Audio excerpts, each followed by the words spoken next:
नमस्कार साथियों, स्वागत है आप सभी का अपनी पाठशाला पर। मैं हूं अंकित अवस्थी। आप हैं मेरे साथ में एक ऐसी खबर पर चर्चा करने के लिए जिसने कि बहुत दिनों तक हम सबको परेशान रख लिया है। आप सबको मालूम है कि एक ऐसी दुर्घटना जिसने भारतवासियों को झकझोर दिया, रेल यात्रा पर सवाल खड़े कर दिए, टेंशन्स बना दी। और हमारे एक समाज की व्यवस्था है इस तरह की कि यदि कोई दुर्घटना भी हो तो हम दुर्घटना पर श्रद्धांजलि अर्पित करने के तुरंत बाद कारण जानने निकलते हैं अल्टीमेटली हुआ कैसे, और हम ये सुनिश्चित करने का प्रयास करते हैं अपने कारणों में कि भविष्य में ऐसा ना हो। ये आपका और हमारा सबसे पहला प्रयास रहता है ना।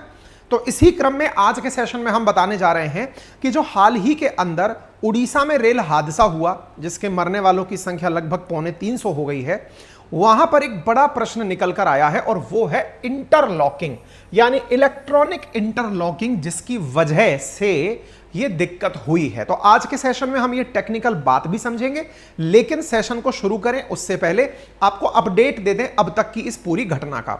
यदि आपने अपनी पाठशाला पर इस सेशन को अभी तक नहीं सुना है, क्या हुआ कैसे हुआ, तो आप जाकर देख सकते हैं। हमने ऑलरेडी इस पर सेशन आज से 2 दिन पहले 3 जून के दिन कर दिया था। ठीक है, अभी के लिए जो करंट में खबर चल रही है वो इस प्रकार से है कि Orissa train accident highlights 288 dead. कहीं 288 आ रहा है, कुछ कोई 275 आ रहा है, इस प्रकार से खबर है। इसके साथ साथ आप देखते हैं सीबीआई की जांच की डिमांड की गई है बालासोर के अंदर कि ऐसे हादसे में अगर कोई टेक्निकल ग्लिच भी आया है तो निश्चित ही उसकी जांच की जानी चाहिए। और इसके लिए सीबीआई से जांच की मांग सरकार ने खुद ने सोच ली है कि हां, हम इस जांच को सीबीआई से करवाएंगे, ऐसा खुद रेल मंत्री ने कहा है। ठीक है ना। अच्छा, अब यहां पर प्रश्न आता है चेंज इन इलेक्ट्रॉनिक इंटरनॉटिक blame for Odisha train tragedy. तो अब आप ये जानना चाहेंगे कि अल्टीमेटली ये चीज है क्या जिसकी वजह से ये सब हुआ, लेकिन थोड़ा सा अपडेट भी जान लीजिए। अपडेट कुछ इस प्रकार से है साथियों कि ये घटना कुछ हुई कैसे। तो बताया जा रहा है कि जो कोरोमंडल एक्सप्रेस ट्रेन है वो लूप लाइन पर खड़ी हुई मालगाड़ी से जाकर टकराती है। उसके टकराने की वजह से उसके कुछ डब्बे दूसरी ट्रैक पर जाके गिरते हैं जो कि सामने से आ रही हावड़ा एक्सप्रेस के साथ टकराते हैं, और टकराने की वजह से 3 ट्रेनें आपस में एक जैसे कॉलिजन में फंस जाती हैं। यहां पर जो स्थितियां बनकर आई वो इतनी भीषण और भयावह थी कि इसने समस्त भारतीयों को सदमे में डाल दिया। जहां तहां सब लोग थे वो स्तब्ध रह गए। अपने जनों के लिए, देशवासियों के लिए चिंतित होते हुए आप लोगों ने इन तस्वीरों से अंदाजा लगा लिया होगा। अब तक 288 लोगों के मारे जाने की खबर है, और इसकी वजह से यह जानकारी निकल कर आई है अकॉर्डिंग टू रेलवे ऑफिशियल्स कि 3400 के आसपास पैसेंजर्स जा रहे थे। सरकारों ने, उड़ीसा सरकार जो नवीन पटनायक सरकार है उसकी तरफ से ये तस्वीरें भी जारी की गई जिसमें लगभग 90 से अधिक एम्बुलेंसेस को, हर एम्बुलेंस में 2-2 जो पीड़ित हैं उनको ले जाकर के एम्स रवाना किया गया। आप देख सकते हैं किस प्रकार से यहां पर 108 जो एम्बुलेंसेस हैं उनका, जो 108 राजस्थान में भी चलती है, तो ये एम्बुलेंस सेवा है जिसे इस प्रकार से ग्रीन कॉरिडोर बना करके रातों रात डिलीवर किया गया। यह जानकारी प्रदीप जैना आईएएस नामक ट्विटर अकाउंट से जारी की गई। साथ में यह भी है कि यह पूरी प्रक्रिया होने के साथ साथ यहां पर डाउन लाइन रीस्टोरेशन कंप्लीट हो गया है, अर्थात जो रास्ता जाने वाला था वो तैयार भी कर दिया गया है वापस से, और वहां से पहली ट्रेन रवाना भी कर दी गई है। यानी ट्रैक जो अवरुद्ध हुआ था इस घटना की वजह से उसे वापस से जारी कर दिया गया है। उस रूट से जा रही वंदे भारत को भी वहां से क्रॉस कर दिया गया है। यह है साथियों जो खबर अखबारें 288 छाप रहे हैं। सरकार 275 मृतकों की संख्या बता रही है, इसलिए हमने 250 बोला शुरुआत में, क्योंकि यह फिगर कंफर्म नहीं है ना, इसमें ऊपर नीचे हो सकता है। और हम कोई न्यूज मीडिया है नहीं, हम तो आपको बता रहे हैं अपडेट क्या है और साथ में इंटरलॉकिंग क्या है ये समझाने का प्रयास कर रहे हैं। ठीक है, अच्छा, तो आपने यहां पर ये चीज देखी। इसके साथ साथ आप यहां पर देख सकते हैं, यहां पर प्रधानमंत्री खुद मौके पर पहुंच करके जो पीड़ित लोग हैं और जो घटना स्थल है उसका मुआयना करने पहुंचे, घायलों की कुशलक्षेम पूछी, और ट्रेन साइट पर जाकर के इन्होंने प्रॉपर तरीके से जो विक्टिम्स थे उनसे मुलाकात प्रधानमंत्री ने जाकर के की। इसके साथ साथ यहां पर प्रधानमंत्री के साथ में अश्विनी वैष्णव जी, पश्चिम बंगाल की मुख्यमंत्री ममता बनर्जी, तमाम नेतागण यहां पर पहुंच करके राहत कार्यों का मुआयना करने पहुंचे, और इस प्रकार से जो भी पीड़ित परिवारजन हैं उनके साथ में सांत्वना व्यक्त करके जो भी यथासंभव मेहनत है उसे किए जाने की बात की गई। ठीक है, ये इसके अंदर अपडेट है। प्रधानमंत्री ने जब यहां पर जनता से मिले और ये कहा कि यहां पर शनिवार को बालासर में जब वो पहुंचे, उन्होंने कहा कि जो भी इसके जिम्मेदार होंगे दोषियों को बख्शा नहीं जाएगा। इस पर इन्होंने मुख्यमंत्री ममता बनर्जी ने भी यहां पर अपनी तरफ से बातें कही और रेलवे ने कह दिया कि भाई हम सीबीआई से पूरी जांच इसकी करवाएंगे। ये प्रशासन की तरफ से पूरी तरह से डीओपीटी के द्वारा जानकारी दे दी गई। हुआ कैसे था, अब थोड़ा सा उस पर चलते हैं। देखिए साथियों, यहां पर ना एक लूप लाइन होती है। लूप लाइन क्या होती है? अगर कभी आप रेलवे स्टेशन गए हो तो आपने देखा होगा यहां पर दो प्रकार की पटरियां रेलवे पर होती ही हैं। अब मतलब डबल ट्रैक स्टेशन पर जब आप पहुंचेंगे तो आप देखेंगे कि एक ट्रेन के आने का रास्ता, एक ट्रेन के जाने का रास्ता। एक आने का रास्ता अप लाइन, जाने का रास्ता डाउन लाइन के नाम से जाना जाता है। ये तो मेन ट्रैक हो गया। मेन ट्रैक के साथ साथ कुछ लूप लाइंस होती हैं। लूप लाइंस का मतलब हो गया साइड में ट्रेन को, जैसे गाड़ियों को पार्क कर दिया जाता है, रोड के बगल में पार्किंग बनाई जाती है, ऐसे ही ट्रेन के साइड में लूप लाइन बनाई जाती है। जैसे ये पटरियां अप और डाउन लाइंस की पटरियां हैं, तो पटरियों से एक इस तरह का ट्रैक निकाला जाता है जिसे हम लूप लाइन कहते हैं। लूप का अर्थ हुआ कि आप मेन रूट पर, हाईवे पर नहीं खड़े हैं, आप साइड की पटरी पर जाकर खड़े हो गए। तो कई बार आपने प्लेटफॉर्म्स पर बहुत सारी मालगाड़ियों को खड़े देखा होगा, वो लूप लाइंस पर खड़ी होती हैं।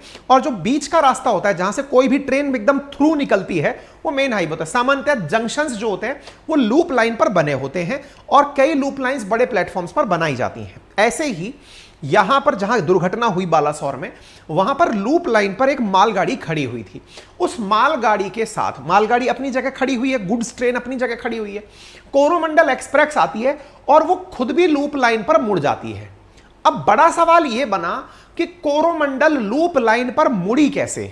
अर्थात उसे अगर सीधा जाना था तो सीधा जाना चाहिए था, वो पटरी से यूं घूम करके आ कैसे गई? इसे टेक्निकली इस रूट पर तो नहीं आना चाहिए था।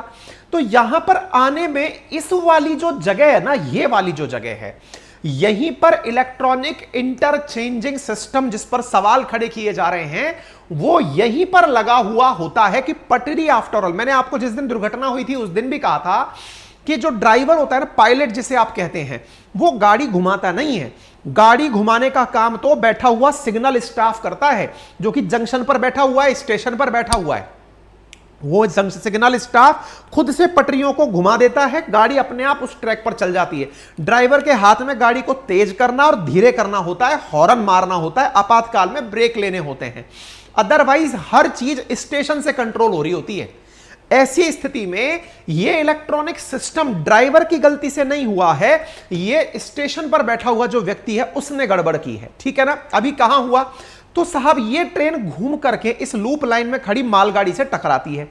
मालगाड़ी से टकराती है तो इस ट्रेन की कुछ बोगियां, भाई टक्कर खड़ी गाड़ी से जाकर हुई है, तो यहां से कुछ बोगियां उतर करके दूसरी तरफ वाली आ रही ट्रेन के सामने आ जाती हैं। भाई ये हिली और हिलने से कुछ बोगियां, क्योंकि सामने से हावड़ा सुपरफास्ट एक्सप्रेस आ रही थी, जब ये खड़ी हुई ट्रेन से टकराई तो कोरोमंडल की कुछ बोगियां दूसरी तरफ चली गई। दूसरी तरफ बोले तो जो डाउन टाइम से आ रही जो पटरियां हैं उनके सामने चली गई, वहां पर चली गई, तो इससे उतर करके वो भी पटरियों से टकरा गई। यानी कुछ बोगियां जो दूसरे ट्रैक पर जाकर गई, यानी इसकी बोगियां इस ट्रैक पर गई तो हावड़ा सुपरफास्ट से वो टकरा गई। इस प्रकार से 3 ट्रेनों का भीषण हादसा हुआ। खड़ी गाड़ी से टकराई कोरोमंडल, और ये बात क्लियर होने में बहुत समय लग गया कि अल्टीमेटली हुआ क्या था। ठीक है, अच्छा, ऐसी स्थिति में ये चीज उठ करके यहां आ गई, ये आपको समझ में आ गया होगा। क्लियर? तो ये सारी घटना मैंने आपको बता दिया हुआ क्या। अब ये जो देखिए, हावड़ा की तरफ, जो चेन्नई की तरफ जाने वाली थी वो अपलाइन थी, और हावड़ा की तरफ जाने वाली जो थी वो डाउन लाइन थी। उनकी वजह से ये सारी की सारी, ये तो हावड़ा सुपरफास्ट एक्सप्रेस आ रही है, ये अपलाइन पर ये डाउन लाइन पर आ रही थी, और डाउन लाइन को वापस से सही कर दिया गया है। सही होने के पीछे कारण क्या है? ये बोगियां उठ करके इधर गिरी थी, तो अब ये ट्रैक वापस चालू हो गया, तो ये ट्रैक खुल गया है। ठीक है, अच्छा, तो ये सारी जानकारी मैंने अब आपको दे दी। अब आते हैं जो परेशानी की जड़ निकली, कैसे यह मामला बिगड़ा। तो अब आपको यह तो समझ में आ गया, यहां पर कुछ गड़बड़ हुई है। ये यहां पर आप लिखी हुई एक लाइन देख रहे हैं, दैट इज लूप लाइन। ये जो लूप लाइन शब्द आप देख रहे हैं, इस जगह इलेक्ट्रॉनिक इंटरचेंज सिस्टम लगा हुआ है, इलेक्ट्रॉनिक इंटरलॉकिंग सिस्टम लगा हुआ है, जिसके बारे में सारी चर्चाएं की जा रही हैं कि इसी खेले ने सारा सिस्टम बिगाड़ा है। तो स्टेशन पर कुछ इस प्रकार से साथियों एक इलेक्ट्रॉनिक इंटरलॉकिंग सिस्टम का डिजिटल मैप लगा हुआ होता है। जिसमें ट्रेन कौन सी कहां चल रही है, लूप लाइन पर कौन सी ट्रेन खड़ी है, कौन सा सिग्नल सही से काम कर रहा है, वो सारी चीजें देखने के लिए व्यक्ति सामने बैठे हुए होते हैं जो यहीं से सारे काम को मॉनिटर कर रहे होते हैं। दुनिया के अधिकांश देश जो रेलवे में मतलब रेलवे इसके को ऑपरेट करते हैं, ट्रेन को ऑपरेट करते हैं, अधिकांश देश इसी प्रक्रिया को अपनाते हैं, यानी ये जर्नलाइज इलेक्ट्रॉनिक इंटरलॉकिंग सिस्टम है। अब आप मंत्री जी का बयान सुनिए। इससे कोई संबंध नहीं, ममता जी आके बोल के गई थी, उनको जितना इस विषय के बारे में जानकारी होगी उसके हिसाब से उन्होंने कहा ये विषय अलग है, इस विषय में पॉइंट मशीन की बात है, इलेक्ट्रॉनिक इंटरलॉकिंग की बात है। इलेक्ट्रॉनिक इंटरलॉकिंग में जो चेंज किया जिसके कारण ये इलेक्ट्रॉनिक इंटरलॉकिंग में जो चेंज किया उसकी वजह से ये परेशानी आई है। से निकलेगा, इसका बात जो ममता जी ने कही वो नहीं है। ठीक है, इलेक्ट्रॉनिक इंटरलॉकिंग के बारे में इन्होंने पूरी कहानी कही। अब ये इंटरलॉकिंग होती क्या है, अब उसको समझने का प्रयास करते हैं। असल में इलेक्ट्रॉनिक इंटरलॉकिंग जो सिस्टम है ना, वो 3 चीजों से मिलकर के बना हुआ होता है, जिनमें सबसे पहला है पॉइंट, दूसरा है ट्रैक ऑक्यूपेंसी सेंसिंग डिवाइस और तीसरा है सिग्नल। अब ये क्या कहानी है, असल में जब भी ट्रेन ट्रैक पर होती है तो 3 प्रकार की डिवाइसेस से ही सारा काम निर्धारित होता है। कौन सी डिवाइसेस? कभी आपने अगर ट्रैक को ध्यान से देखा हो, खाली ट्रैक को ध्यान से देखा हो, तो आपको पटरियां आपस में कुछ इस प्रकार से मिलती हुई दिखाई पड़ती हैं। किस प्रकार से? आप इस तस्वीर को ध्यान से देखें। आप में से अधिकांश लोग इस चीज को पहचानते हैं, ये सिग्नल होता है। सिग्नल रेड, ग्रीन, येलो, कि भाई रेड है तो रुकना है, ग्रीन है तो इसका मतलब चलते रहना, येलो है तो रुक कर चलना है। ठीक है, अच्छा। दूसरा होता है ट्रैक, मतलब ग्रीन का, येलो का मतलब अब चलने वाला है, वो वाला स्थान। फिर होता है track circuit. Track circuit are electrical circuits also known as track occupancy sensing devices that detect the presence of train। अच्छा, अब ये क्या होता है? देखो, आप अगर ट्रैक को ध्यान से देख रहे हो ना, कई डब्बे से लगे हुए हैं। देखो, आपको यहां पर एक डब्बा सा दिखाई दे रहा होगा, एक डब्बा आपको यहां पर दिखाई दे रहा होगा, एक डब्बा आपको यहां पर दिखाई दे रहा है, यहां डब्बा दिखाई, पटरियों के किनारे ही कुछ बॉक्सेस रखे हुए हैं। देखो, आपको यहां पर बॉक्सेस रखे दिखाई दे रहे हैं। अब ये बॉक्सेस क्या होते हैं? असल में होता क्या है, जब ट्रैक पर से पहिए गुजरते हैं, पहले के जमाने में क्या होता था, एक आदमी इस जगह पर खड़ा हुआ होता था। अभी तो लोग क्रॉसिंग कर रहे हैं। अच्छा, क्रॉसिंग करने वालों की बात बता दूं, जैसे ये भाई साहब यहां से क्रॉस कर रहे हैं, है ना, यहां पर आप 2 पटरियों को आपस में देख रहे हो इस प्रकार से, इनके बीच में अभी तो जगह है।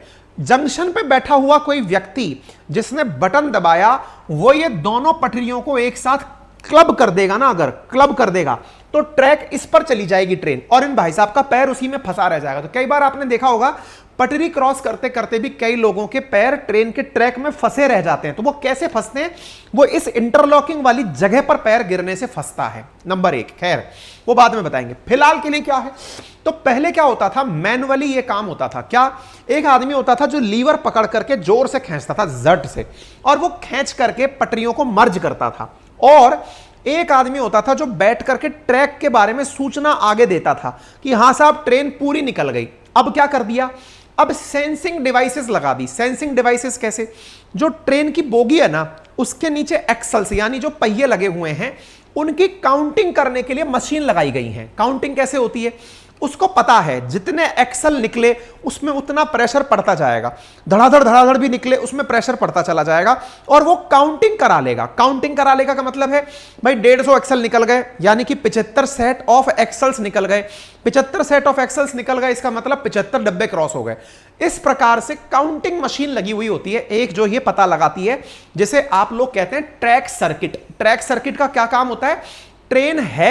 ट्रेन इस ट्रैक पर है या नहीं, उसकी जानकारी ऑफिस में बैठा हुआ व्यक्ति बाहर निकल के नहीं देखता है कि ट्रेन ट्रैक पर आई है या नहीं।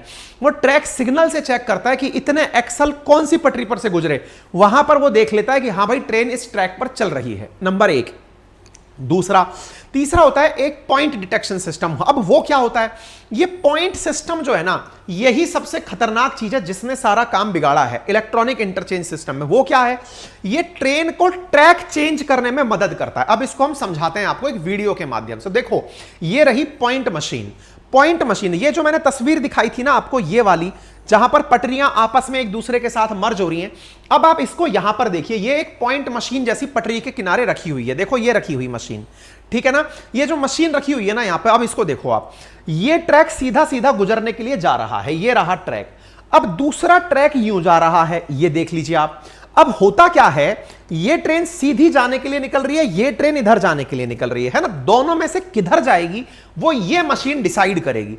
इस मशीन के साथ में बहुत भारी भरकम रॉड लगी होती हैं जो पटरियों को नजदीक और दूर करती हैं। कैसे करती हैं, अब वीडियो देखो। अब आप इसको, इस वीडियो को ध्यान से देखोगे ना तो समझोगे।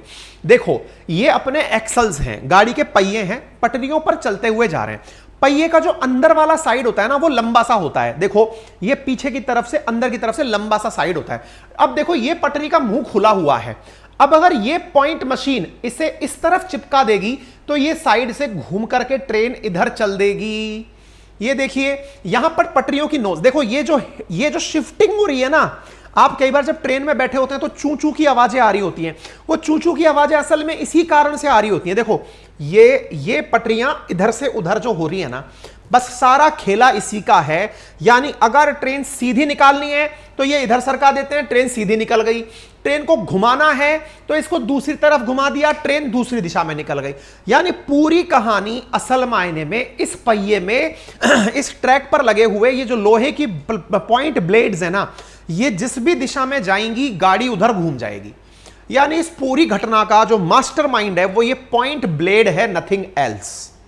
ये पॉइंट ब्लेड जिस दिशा में हो गई ट्रेन उधर चल देगी। अब आप सोचो ये किसी एक आदमी के हाथ में होता है, वो आदमी अगर खटका दबा देना, ये देखो ये रहा आपका पूरा की पूरा, यहां से ये खींचने के रॉड लगी हुई हैं, वहां बटन दबाया, आप किसी भी ट्रेन को कहीं पर भी घुमा सकते हो। ये देखो कई बार लोगों का पैर इसी में फंस जाता है।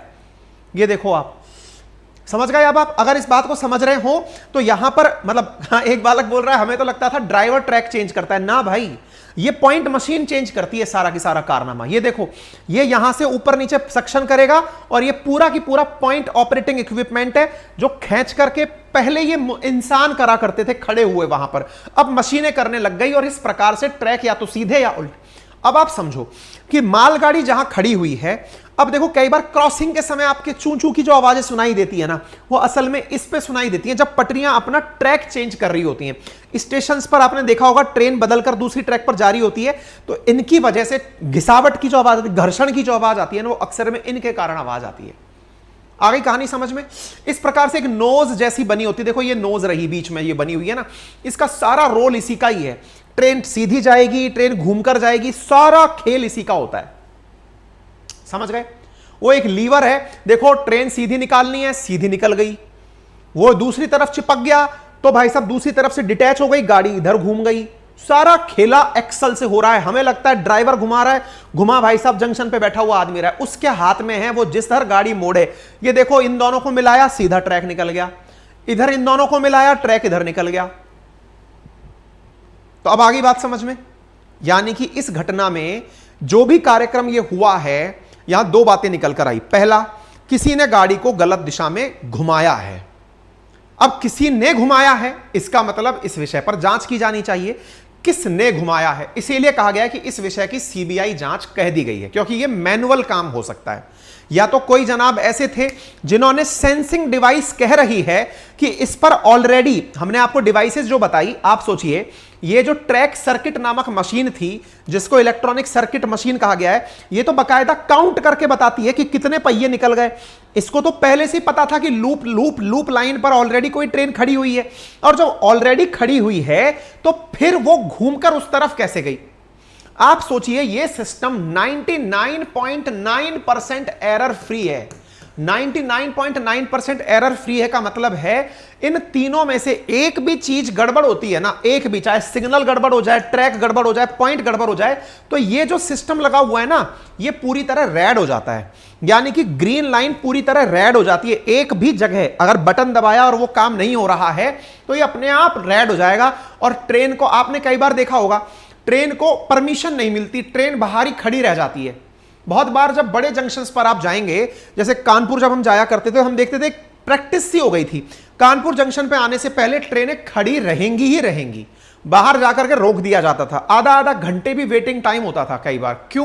क्योंकि भाई वहां पर बैठा हुआ जो मैनेजमेंट है उसकी बड़ी टेंशन ये है कौन से ट्रैक पर इसको लेना है, उसकी पूरी मैनेजमेंट कहीं गड़बड़ ना हो जाए, इसलिए जंक्शन पर पहुंचने से पहले ट्रेनें धीरी हो जाती हैं।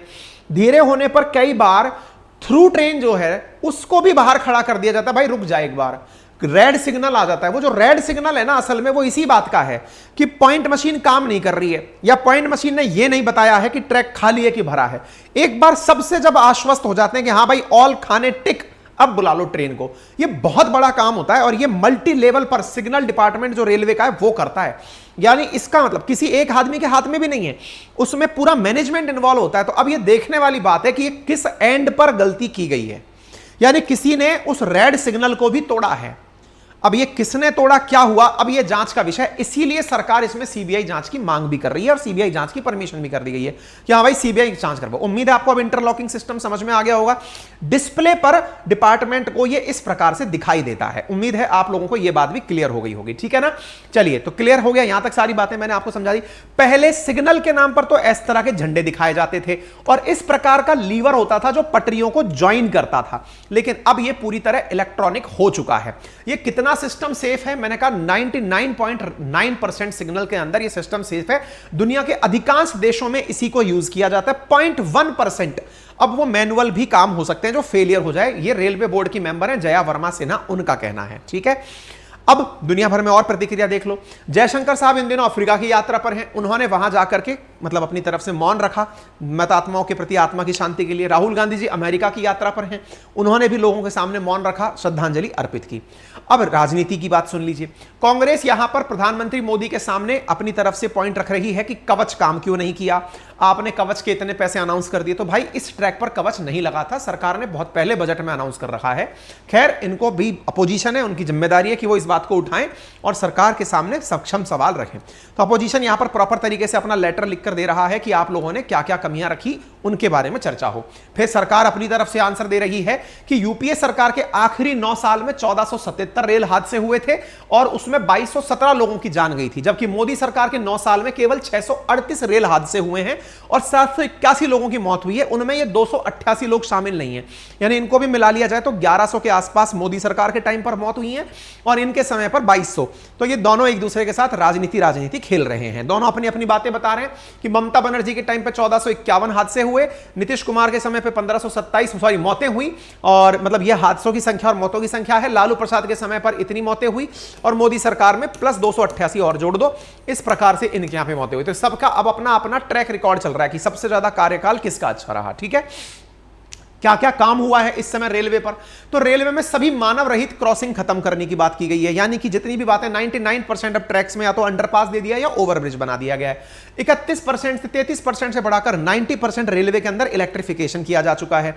ब्रॉड गेज के अंदर पटरियों को बहुत ज्यादा कन्वर्ट किया जा रहा है। ये सब रेलवे का बजट अब तक 9 गुना ज्यादा बढ़ चुका है, पैसा ज्यादा आवंटित हो रहा है।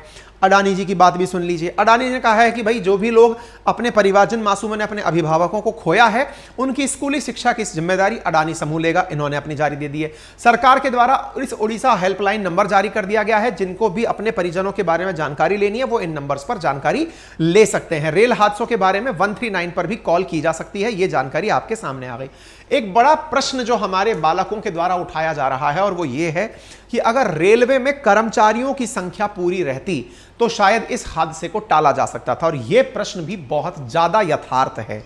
अगर सिग्नल डिपार्टमेंट में किसी व्यक्ति के द्वारा यह मिस्टेक हुई है, संभव है कि वो व्यक्ति ओवरबर्डन्ड हो, वो नींद में हो सकता है उसका ओवर टाइम चल रहा हो। कई बार ऐसी सुर्खियां देखने को मिलती हैं, आप गूगल करिएगा, आज ही आपको जानकारी मिल जाएंगी, जिसमें कई बार, जैसे मेरे अभी राजस्थान की एक घटना है, दौसा करके एक जिला है राजस्थान में, वहां के बारे में बताऊं।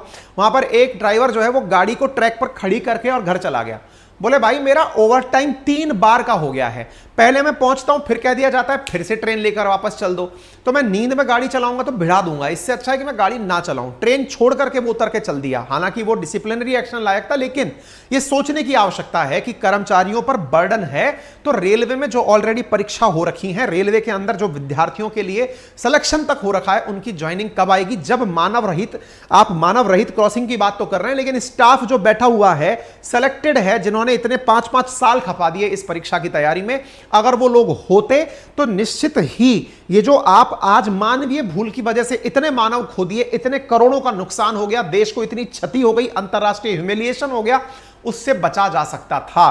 तो सरकारों को चाहिए कि जहां जहां पर मैन रिसोर्सेज की आवश्यकता है, ह्यूमन रिसोर्सेज की आवश्यकता है, वो तत्काल प्रभाव से लागू किए जाएं।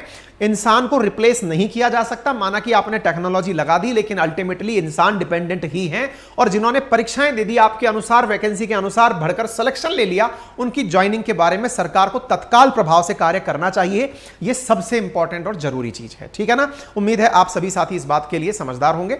अच्छा, बाकी अगर आप चैनल पर नए हैं तो चैनल को सब्सक्राइब कर लीजिए। राइट हैंड साइड पे कोने पे राइट का बटन है सब्सक्राइब का, उसे दबा दीजिए, जिसका कोई चार्ज नहीं लगता। हां, चार्ज वाली बात मैं बता दूं, आज 5 तारीख हो चुकी है, 6 और 7 तारीख 2 दिन और बची हैं। आप लोग अगर हमारे साथ अपनी पाठशाला एप्लीकेशन पर प्रीलिम्स प्लस मेंस RAS परीक्षा की तैयारी करना चाहते हैं, कंप्लीट स्टडी, तो उसका फाउंडेशन बैच लॉन्च हो चुका है।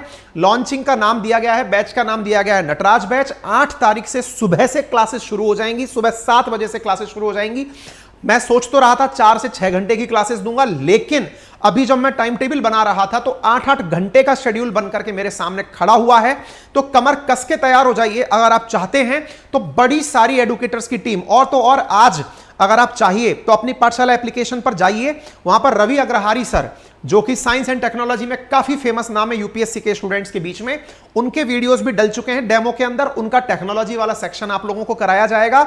एक टीचर्स की भरमार टीम इकट्ठी रखी है अपन ने, आप चिंता ना करें।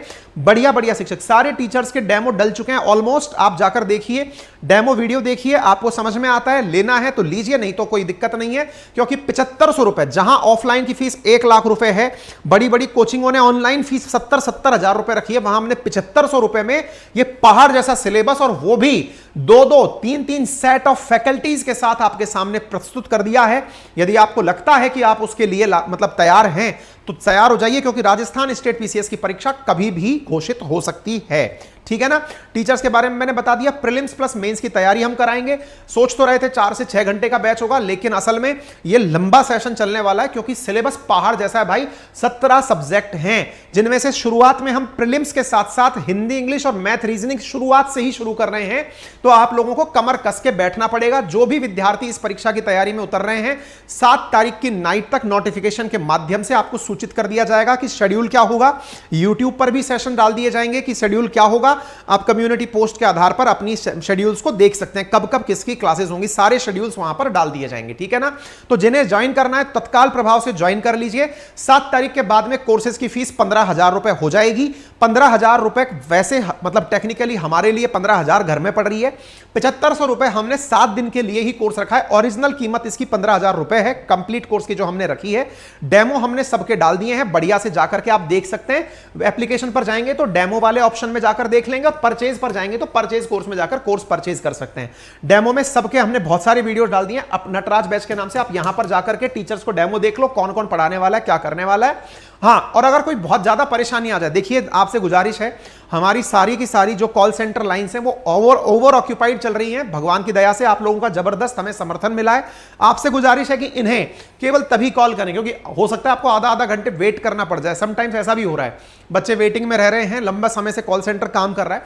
आपसे गुजारिश है, अत्यधिक जरूरत हो तो ही कॉल करें, अदरवाइज 7500 रुपए हमने जो फीस रखी है, वो एक बच्चा जब बाहर कहीं पढ़ने जाता है ना, उसको इसको एक रूम के लिए जो खर्च करना पड़ता है ना, उतनी कीमत पे हमने यहां पर कोर्स पूरा उपलब्ध करा दिया। आप घर बैठकर कोर्स ले लीजिए, इतना मुझ पर ट्रस्ट कर सकते हैं। अगर कर सकते हैं तो करिए, अदरवाइज फिर नेक्स्ट मंथ कोर्स आएगा, तब तक हमारे 1 महीने का अनुभव लोगों के जमान पर होगा, आप उसे देख लीजिएगा। फिर अगले महीने 1 से लेकर 7 तारीख के बीच में कोर्स ओपन होगा।